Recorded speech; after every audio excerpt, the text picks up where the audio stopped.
Hello everyone, welcome to my YouTube channel. हमने BSc final year का 6 semester का nuclear physics का syllabus start किया था, यूनिट 4, जिसमें हमने प्रीवियस लेक्चर में यहाँ तक किया था कि डिटेक्टर्स होते क्या हैं, कैसे वो न्यूक्लियर रिएक्शंस को डिटेक्ट करते हैं, काउंटर क्या होता है। आज हम देखेंगे गैस डिटेक्टर यानी कि गैस फील्ड डिटेक्टर होते क्या हैं, उनका प्रिंसिपल क्या होता है, construction and working gas field detector की। So let's move on gas field detector. Gas field detector किस प्रिंसिपल के ऊपर बेस होता है कि जब कोई भी चार्ज पार्टिकल्स है वो किसी एटम के अंदर, गैस एटम के अंदर एंटर करता है तो उस गैस को आयनाइज कर देता है। तो हम ये भी बोल सकते हैं कि it is based on the principle of ionisation of atom. अब हम देखेंगे इसके अंदर प्रोसेस ऑफ आयनाइजेशन होती क्या है, कैसे होती है प्रोसेस ऑफ आयनाइजेशन। जैसे ये कोई गैस एटम है, ये इसका न्यूक्लियस होगा, ये के शेल, इसके अंदर 2 इलेक्ट्रॉन्स होंगे, इसके अंदर 8 इलेक्ट्रॉन होंगे। अब कोई भी इंसिडेंट चार्ज पार्टिकल आएगा, ये क्या है, इंसिडेंट चार्ज पार्टिकल, ये है हमारा गैस एटम। तो ये जिस इलेक्ट्रॉन से स्ट्राइक करेगा यानी इस एटम को आयनाइज कर देगा, इट मीन्स हमें आयंस की फॉर्मेशन होगी। ये जो इलेक्ट्रॉन है यहाँ पे वो एनायन और कैटायन की फॉर्मेशन कर देगा। This is anion and this is cation. ये क्या हुआ, फॉर्मेशन ऑफ आयन। तो चलो अब देखते हैं इसकी कंस्ट्रक्शन कैसे होगी। तो इसके अंदर देखो एक मेटालिक सिलेंडर होता है, एक सेंट्रल वायर होती है जो कि एक्ट एज करेगी एनोड, जो सिलेंड्रिकल चैम्बर है ये एक्ट एज करेगा कैथोड। इसके बाहर के हम एक गैस एनवलप लगाएंगे और ये जो हमारा सिलेंड्रिकल चैम्बर है इसके अंदर हम गैस फिल करेंगे। जो हमने सिलेंड्रिकल चैम्बर लिया है इसकी वॉल से लेकर हम इस एनोड तक हम एक वोल्टेज अप्लाई करेंगे, वोल्टेज V। ये नेगेटिव टर्मिनल है, ये पॉजिटिव, यानी कि जो बैटरी का नेगेटिव टर्मिनल है वो कैथोड से कनेक्ट है, यानी कि चैम्बर, सिलेंड्रिकल चैम्बर से कनेक्ट है, और जो बैटरी का पॉजिटिव टर्मिनल है थ्रू रेजिस्टेंस R वो एनोड से कनेक्ट है। यहाँ पे हमें पल्स सिग्नल ऑब्टेन होंगे इस फॉर्म में। तो देखो यहाँ पे हमने गैस फिल कर दी है, ये है हमारा गैस एनवलप। अब कोई भी बाहर से कोई भी इंसिडेंट चार्ज पार्टिकल एंटर करेगा इस गैस चैम्बर के अंदर, वो जो इंसिडेंट चार्ज पार्टिकल है वो इस गैस मॉलिक्यूल से, गैस एटम से पास होगा तो इस गैस को आयनाइज कर देगा, यानी कि हमारे पास कैटायन और एनायन की फॉर्मेशन होगी। जो हमारा सेंट्रल वायर है वो एक्ट एज करेगा एनोड, और हमने सेंट्रल वायर यानी कि एनोड और कैथोड के बीच में हमने एक इंसुलेटर अप्लाई कर दिया है। This is insulator. ये इंसुलेटर क्यों अप्लाई किया है, ताकि जो कैथोड और एनोड है उसके बीच में डायरेक्ट कॉन्टैक्ट ना हो सके।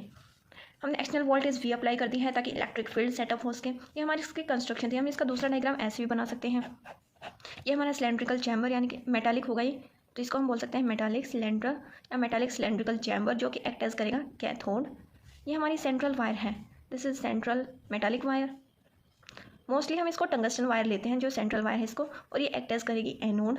यहाँ पे हमने इंसुलेटर अप्लाई कर दिया है डायरेक्ट कॉन्टैक्ट्स को प्रिवेंट करने के लिए, दिस इज इंसुलेटर। यहाँ पे हमने वोल्टेज V अप्लाई की, ये नेगेटिव टर्मिनल है, वोल्टेज V से ये पॉजिटिव टर्मिनल।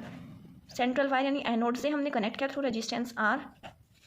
फिर हमने इसको एम्पलीफायर को हम सेंड कर देंगे टू एम्पलीफायर, ताकि जो पल्स सिग्नल ऑब्टेन होंगे उनको एम्पलीफाई कर सके। अब देखो इसकी वर्किंग कैसे होगी। इसके अंदर हमने गैस फिल की है, तो जब इंसिडेंट चार्ज पार्टिकल आएंगे वो उस गैस से पास होंगे तो हमारे पास पॉजिटिव और नेगेटिव, पॉजिटिव आयन और इलेक्ट्रॉन्स की फॉर्मेशन होंगे, एनायन और कैटायन की फॉर्मेशन होगी। जो हमारा पॉजिटिव आयन है वो अट्रैक्ट होगा टुवर्ड्स कैथोड, यानी कि पॉजिटिव आयन मेरा इधर जाएगा, इसमें इधर जाएगा, और जो मेरा इलेक्ट्रॉन है वो अट्रैक्ट होगा टुवर्ड्स एनोड, यानी मेरा इलेक्ट्रॉन इस साइड तो इधर जाएगा एंड इस साइड अपर की साइड जाएगा। ये है voltage drop according to Ohm's law मिलेगा हमें V equals to IR। Electric field हमने सेटअप कर दिया, जो पल्स ऑब्टेन होंगी वो इस फॉर्म में होंगी एंड काउंट की जाएंगी बाय द काउंटर और एम्पलीफाई की जाएंगी बाय द एम्पलीफायर। तो हम नॉर्मली ये बोल सकते हैं कि जब हम आयनाइजिंग रेडिएशंस को पास करते हैं गैस के एटम से, तो जो गैस एटम्स हैं वो आयनाइज हो जाते हैं। जब हमने कोई इलेक्ट्रिक फील्ड अप्लाई नहीं करेंगे तो यहाँ पे जो पॉजिटिव आयंस और इलेक्ट्रॉन्स बने थे वो रिकम्बाइन हो जाएंगे।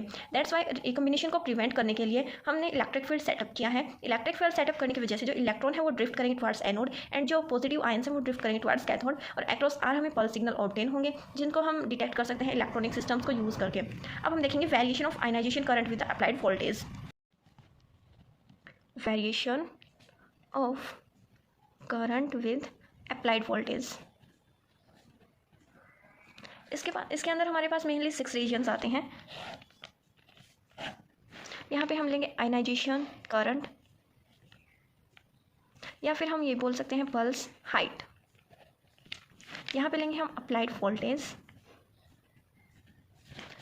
सबसे पहले रीज़न, ये रीज़न 1, ये रीज़न 2, ये reason 3, reason 4, reason 5 and reason 6। First reason को हम बोलते हैं रिकम्बिनेशन रीज़न।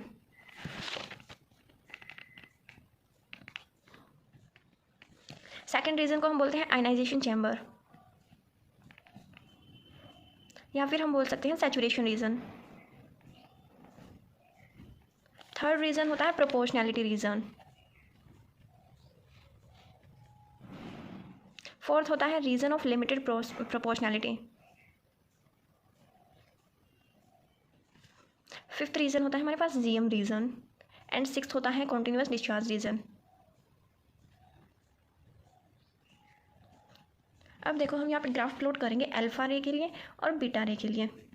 तो यहाँ से सबसे पहले होगा रिकम्बिनेशन, देन आयनाइजेशन या सैचुरेशन, यानी कि कुछ टाइम के बाद हमारा जो करंट होगा वो सैचुरेट हो जाएगा, तो ये ऐसे।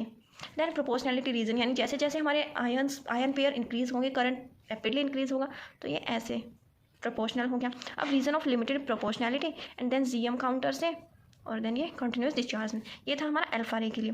बीटा रे के लिए रिकम्बिनेशन रीज़न, देन ये सैचुरेशन रीज़न, उसके बाद प्रोपोर्शनैलिटी रीज़न, उसके बाद रीज़न ऑफ लिमिटेड प्रोपोर्शनैलिटी, और देन जीएम रीजन में जाके हमारे पास पता नहीं, डिटेक्ट नहीं कर पाते कि ये अल्फा रे का है, बीटा रे का है या गामा रे का। गामा रे का भी ऐसा ही होगा, ऐसा हो गया, ये गामा रे के लिए हो जाएगा। अब हम इन रीजन्स को बारी बारी पढ़ते हैं। सबसे पहले हमारा रिकम्बिनेशन रीज़न। तो इस रीजन के अंदर जैसे नाम से ही पता चल रहा है रिकम्बिनेशन, यानी कि जो हमारे पास इलेक्ट्रॉन और जो पॉजिटिव आयंस बने थे वो रिकम्बाइन हो जाएंगे। रिकम्बाइन क्यों होंगे? यहाँ पे देखो हमने अप्लाइड वोल्टेज या हम बोल सकते हैं पोटेंशियल डिफरेंस। तो यहाँ पे देखो मैं डाल देती हूँ 0, V1, V2, V3, V4 and V5। 0 से V1 इस रीजन में हमारे पास जो पोटेंशियल डिफरेंस है वो बहुत लो है, जिसकी वजह से जो कंसंट्रेशन होगी इलेक्ट्रॉन और पॉजिटिव आयंस की वो बहुत कम होगी, और जो भी कंसंट्रेशन होगी वो रिकम्बाइन कर जाएंगे due to low potential difference की वजह से, और जो करंट है वो बहुत कम अमाउंट में फ्लो होगा, यानी हम नेग्लिजिबल बोल सकते हैं। सेकेंड है हमारे पास आयनाइजेशन रीजन या फिर सैचुरेशन रीजन। उसके अंदर हमने देखो अप्लाइड वोल्टेज इंक्रीज़ कर दी है रिकम्बिनेशन रीजन से, तो जो करंट है वो भी हमारा इंक्रीज़ होगा अक्रॉस रेजिस्टेंस। एक ऐसी स्टेज मिलेगी जिसके ऊपर जाके हमारा जो करंट है वो सैचुरेट हो जाएगा, ये मैंने पहले ही बता दिया था। नेक्स्ट है प्रोपोर्शनल रीजन या प्रोपोर्शनैलिटी रीजन भी बोल सकते हैं। अब हम पोटेंशियल डिफरेंस को सैचुरेशन रीजन से भी ज़्यादा इंक्रीज़ करेंगे, जिसकी वजह से जो आयनाइजेशन होगा वो उस आयनाइजेशन करंट होगा वो भी इंक्रीज़ होगा। अब देखो हमारे पास प्राइमरी आयन्स प्रोड्यूस हो रहे थे, वो कैसे? जो हमारे पास फॉर्मेशन ऑफ आयन्स हो रही थी, these are the primary ions, ये प्राइमरी आयन्स प्रोड्यूस हो रहे थे। तो इस प्रोसेस को हम क्या बोलते हैं? Primary ionisation process. अब फर्दर आयनाइजेशन की वजह से जो करंट है वो रैपिडली इंक्रीज़ होगा। तो मैंने बताया था जो आयनाइजेशन करंट है वो प्रोपोर्शनल हो जाएगा जितने नंबर ऑफ आयंस फॉर्म होंगे, ये प्रोपोर्शनल था। तो इस प्रोसेस को हम क्या बोलते हैं? Gas amplification process. Gas amplification process. Next है हमारे पास रीजन ऑफ लिमिटेड प्रोपोर्शनैलिटी।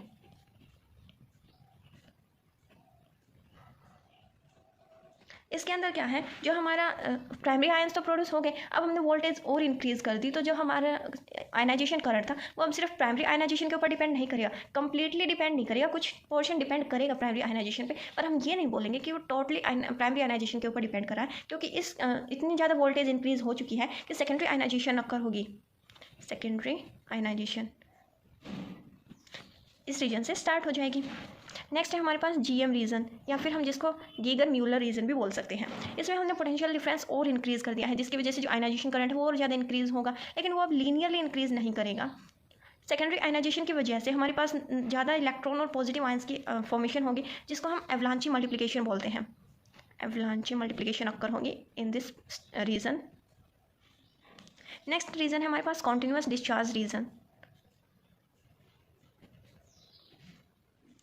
अब देखो एवलांची मल्टीप्लिकेशन अक्कर हो गया, लेकिन फिर भी जो आयनाइजेशन करंट है वो कंटिन्यूसली इंक्रीज़ हो रहा है। तो जो एक पॉजिटिव सीथ यानी जो पॉजिटिव आयंस हैं, हमारे जो पॉजिटिव आयंस फॉर्म हो रहे थे वो हमारे एनोड के पास फॉर्म होने स्टार्ट हो जाएंगे, जिसकी वजह से जो पॉजिटिव सीथ है यानी जो पॉजिटिव आयंस हैं वो हमारे इलेक्ट्रिक फील्ड को वीक कर देंगे, जिसकी वजह से जो हमारा काउंटर है वो टेम्परेरीली डेड हो जाएगा एंड वो अपना काम करना बंद कर देगा। तो हमें इतना वोल्टेज नहीं देना कि हमारा जो करंट है वो इस रीजन तक पहुँच सके। ये था हमारा गैस फील्ड डिटेक्टर।